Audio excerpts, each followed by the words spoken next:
Don Miguel Ángel Rodríguez Mackey, analista internacional, decano de la Facultad de Derecho, de Ciencia Política y Relaciones Internacionales de la Universidad Tecnológica del Perú, que siempre con sus sapiencia y con su puntual análisis nos ilustra respecto a los escenarios de nuestro mundo, en este mundo tan complicado que tenemos. ¿Cómo está, doctor Miguel Ángel Rodríguez Mackey? Buenos días nuevamente en Radio Nacional. Muchas gracias, Alberto, muchas gracias, Agustín. Augusto, sí. Siempre con el deseo de compartir con ustedes estas experiencias en los temas internacionales, ¿no?, que están pasando. Venezuela es el escenario en este momento que le pediríamos que nos haga una introducción respecto a su análisis. Bueno, sí, hemos esperado hasta tarde los resultados y son resultados sumamente apretados. Yo los tengo aquí a la mano.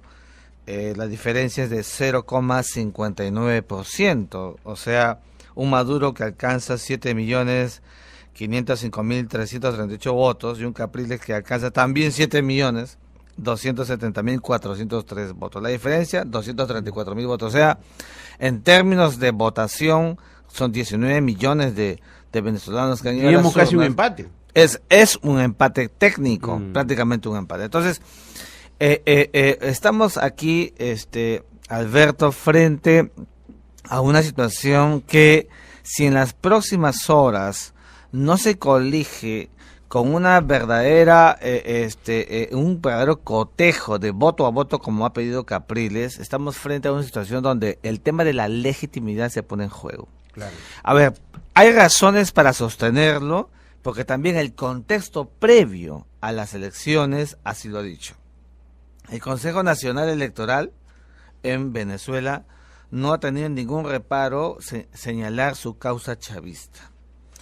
No se ha permitido la presencia de los observadores tradicionales que suele haber en estos procesos en América Latina, que es la Organización de Estados Americanos, la OEA. Solamente han habido en la calidad de acompañantes algunos miembros del UNASUR. Los medios de comunicación, hasta el propio Global Televisión, hasta hace menos de 15 días, ¿no?, ya se estaba pensando en la venta.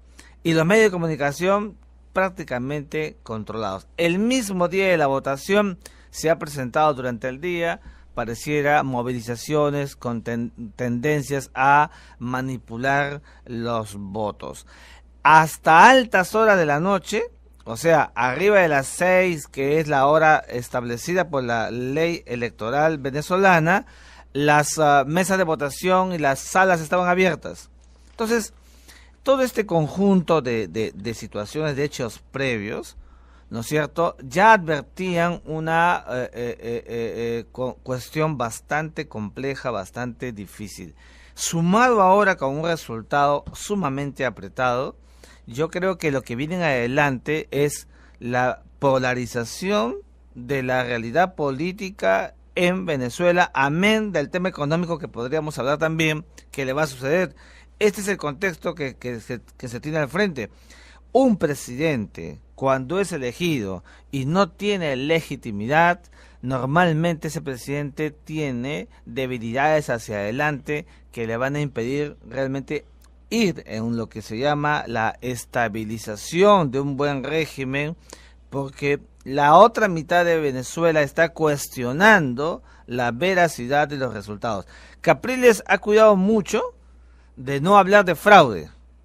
Ha dicho, ¿no?, desde anoche, nos solicitamos y exigimos el reconteo de los votos para corroborar la información que se pueda tener a la luz de todo un aparato que maneja el chavismo. El voto electrónico fue puesto por el chavismo. O sea, hay una serie de articulaciones donde evidentemente hay estos cuestionamientos de la propia comunidad internacional. Los únicos que han inmediatamente saludado a la victoria de Maduro son Ecuador, Argentina, Cuba y paro de contar.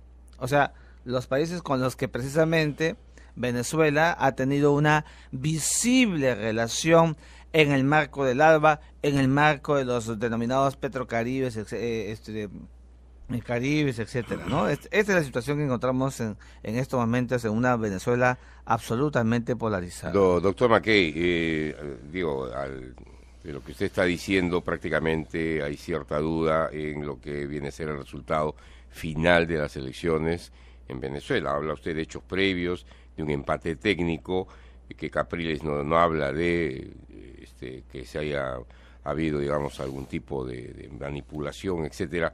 Pero finalmente, si le damos tanta importancia a la otra mitad, dentro de este empate técnico, a dudar de un triunfo, ¿por qué no darle toda, digamos, aceptar que esa otra mitad, con una muy pequeña diferencia, es la que ha ganado? De tener todo el aparato a su favor, ¿por qué no habría hecho que la diferencia sea más marcada en todo caso? A ver, si la diferencia, si hay un reconteo de votos y esta también fuera corroborada de información, está legitimado el presidente. Ahora, evidentemente que se nota una ancha diferencia entre el candidato Maduro y Hugo Chávez, porque el hecho de que en menos de 30 días, donde se suponía que por la figura del caudillo fallecido y esa sensibilidad, esa psicología colectiva de recordar lo que había hecho en 14 años, etcétera, debió más bien ser aplastante la victoria, ganar arriba del 10%, pero no ha sucedido ello. Lo que ha pasado es que en esos 30 días el candidato de la oposición ha empezado a subir en las encuestas, elevar en sus proporciones del proceso electoral en base a sus articulaciones. Es un abogado doctor, que tiene experiencia. Si esta campaña duraba, digamos, 15 días más, ganaba Capriles. Seguramente que Capriles. ¿No es cierto? Claro, claro, por una tendencia natural, ¿no es cierto? Ahora, vamos a ver, esto de la legitimidad a mí me ha preocupado, porque en un país donde ya está polarizada la población, sí. O sea, acá o Maduro convoca a Capriles a una especie de cogobierno, porque no hay que otra alternativa, la situación se ha polarizado demasiado, o entra a tallar aquel elemento que no se puede descartar en Venezuela en este momento, el militarismo. Es decir, militarismo encubierto, no, es el militarismo descubierto, ¿no es cierto? Políticamente, ideológicamente vinculado a Chávez, y que todas esas Fuerzas Armadas están dándole soporte de fuerza a Maduro, porque Maduro está ahora ahí también porque tiene una Fuerza Armada que está en adhesión clara a los postulados de Chávez. Si Maduro se equivoca en el camino y se confronta con la Fuerza Armada, ahí se puede dar fácilmente un golpe de Estado. Por supuesto, tú has dicho muy bien, fíjate, el ministro de Defensa, Diego Molero, ha dicho, calificando a las Fuerzas Armadas de Venezuela, que es antiimperialista, que es socialista y que es chavista. Exacto.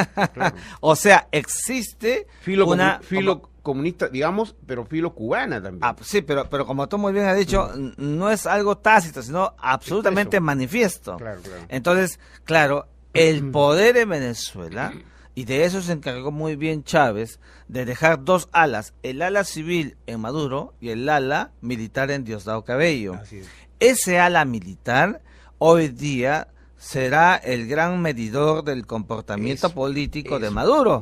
Y evidentemente ese pulso estará en función de cómo un Maduro que hemos dicho que no tiene los reflejos políticos como para poder haber solventado una amplia diferencia, va a colisionar porque tiene un factor en contra que si acaso no lo revierte se puede agudizar. Es el tema económico.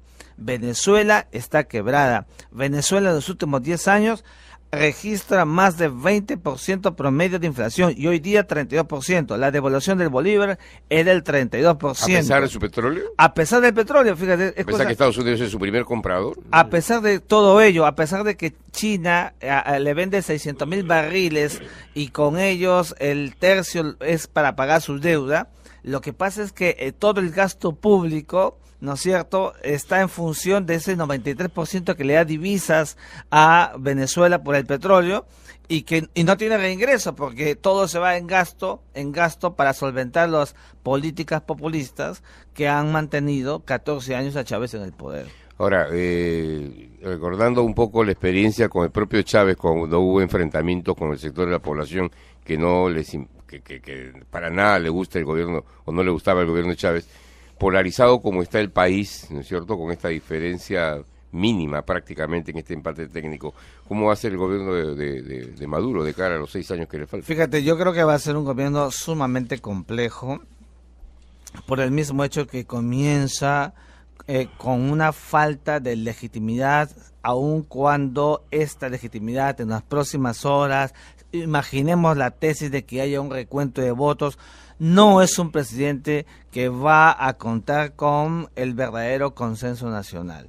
Lo que tendría que hacer Maduro es realmente procurar, ¿no es cierto?, un estadio de relacionamiento con las otras fuerzas de la oposición. Pero la pregunta que nos hacemos, ¿realmente lo va a hacer? Si la actitud del chavismo ya la conocemos en estos últimos 14 años, marcadamente autocrática. Aquí en este mismo set de radio lo hemos dicho, no hemos cuestionado el modus operandi de democracia o de procesos electorales que han habido en Venezuela, pero eso es una cosa y otra es cuando ha habido manipulación y control de las instituciones tutelares del Estado de Venezuela en manos de Chávez y hoy en manos de Maduro. Eso se llama autocracia. Las autocracias siempre a los grupos sociales tienden a polarizarlos y tienden también a producir estas situaciones conflictuales. En 1958 en Venezuela hubo lo que se llamó el punto fijo de estabilidad, porque hubo tanta incertidumbre, la que se repitió cuando en el 2002 Chávez fue apresado, detenido, un golpe de horas, donde hubo más de 19 muertos. Hay que tener mucho cuidado con qué vaya a pasar más adelante en Venezuela. Solamente unos segundos. Sí, tenemos que trocar el tema, obviamente, por aprovechar la presencia del doctor Rodríguez Mackey. Esta amenaza de que hoy día podría haberse vencido el plazo que dio Corea, ¿no es cierto?, de lanzar un misil, ¿es simplemente una actitud de bravucones belicistas o hay un contenido político, ideológico en esta amenaza? Fíjate, Alberto, yo creo que Pyongyang, primero, su discurso en las últimas semanas ha sido de pura amenaza.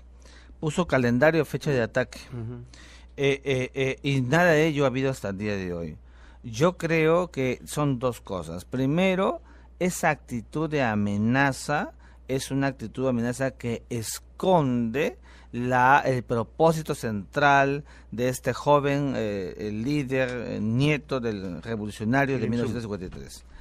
Es decir, legitimarse hacia adentro con un poder que todavía la propia sociedad norcoreana no lo conocía. Y esto, evidentemente, este juego hacia adentro y también para presionar externamente, para negociar, y es las últimas horas, las últimas noticias nos dicen eso.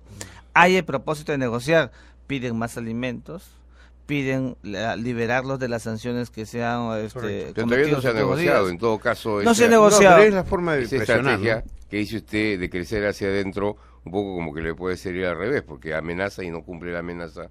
Entonces, podría ser, pero lo que pasa es que como es un régimen cerrado, claro, en realidad eso se relativiza, no se aceptan los detractores, no hay cuestionamientos, hace una cosa hoy día y mañana hace otra cosa. Anda tú a Corea del Norte y ponte a pitear y a las 24 horas te devuelven con un cajón de madera, Es sumamente complejo, ¿no? Es sumamente complejo. Muy bien, doctor Miguel Ángel Rodríguez Mackey, siempre muchísimas gracias por su contribución al esclarecimiento de los temas internacionales. Muy amable. Muchas gracias a ustedes.